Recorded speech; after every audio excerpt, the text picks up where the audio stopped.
دوستو آپ کو جان کر حیرانی ہوگی کہ یہودیوں کے جسم سے گندی بدبو کیوں آتی ہے اور 70,000 یہودیوں کو مار کر دوبارہ کیوں زندہ کیا گیا۔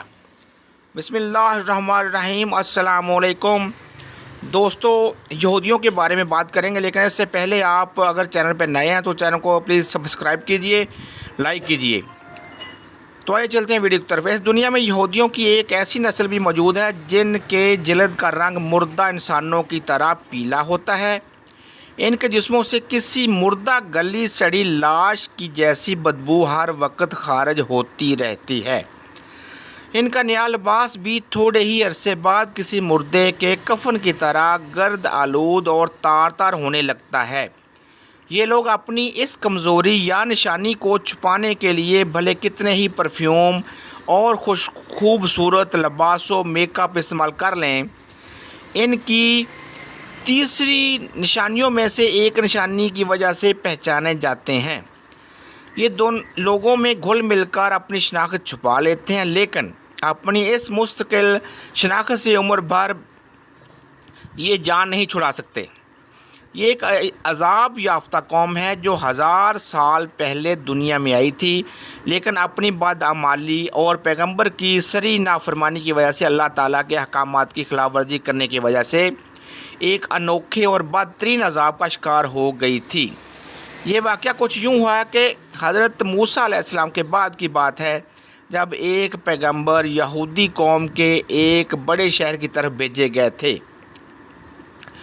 جیسا کہ تاریخ میں یہودیوں کا شروع سے ہی وتیرہ رہا ہے کہ یہ اللہ تعالیٰ کی سخت نافرمان رہے ہیں، صرف اس قوم کے مختلف شہروں اور قبیلوں کی اصلاح کے لیے ایک ایک وقت میں سینکڑوں کی تعداد میں پیغمبر اور نبی بھیجے جاتے رہے ہیں۔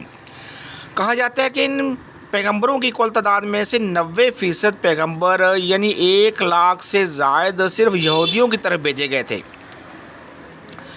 اسی طرح اس قوم کی طرف جس شہر میں ایک پیغمبر کو بھیجا گیا وہ ایک بڑا شہر تھا، اس میں لاکھوں کی تعداد میں انسان رہتے تھے۔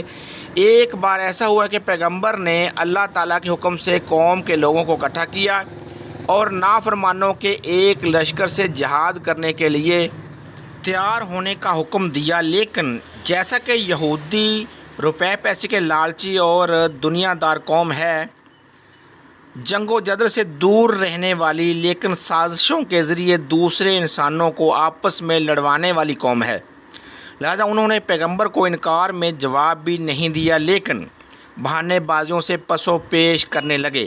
پیغمبر ان کو روزانہ گھروں میں جا جا کر جہاد کی تیاریوں کا حکم دیتے، لیکن وہ دنیاوی زندگی میں اتنا کھو چکے تھے کہ موت کے تصور سے ہی گھبرا جاتے تھے۔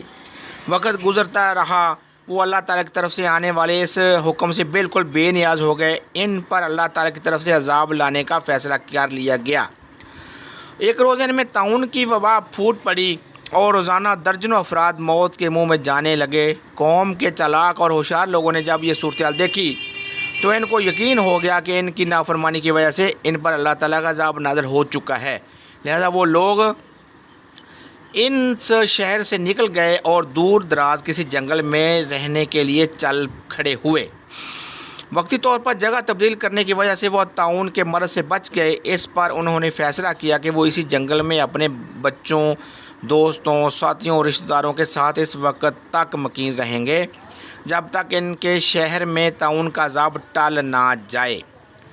ابھی اس کو وہاں رہتے چند ہی دن گزرے تھے کہ ایک دن اللہ تعالیٰ نے ایک فرشتے کو بھیجا اور یوں ان کی چالاکی اور عقل ان کے کام نہ آئی، ان پر عذاب پہنچ چکا تھا۔ فرشتہ ایک بلند پہاڑ پر کھڑا ہوا، اس نے اس سے ایسی خوفناک چنگار کی آواز نکالی کہ جس نے وہ آواز سنی دہشت اور خوف سے ہوش و حواس کھو بیٹھا۔ اس کے بعد فرشتے نے اس گونجدار آواز میں پکارا، موتو یعنی مر جاؤ۔ اس کے بعد یہ الفاظ ہوتے ہی جہاں جہاں وہ یہودی موجود تھے وہیں مر گئے، اور اسی وقت ان کی روحیں ان کے جسموں سے پرواز کر گئیں۔ ان میں سے کوئی بھی بیمار نہیں تھا، یہ لوگ سبھی کے سبھی نارمل اور صحت مند تھے۔ ان کی تعداد تقریباً 70,000 کے لگ بھگ تھی۔ جنگل کے اندر جہاں یہ رہائش پذیر تھے وہاں پر لاشیں ہی لاشیں پڑی تھیں، جن میں بچے، بوڑھے، عورتیں سبھی شامل تھے۔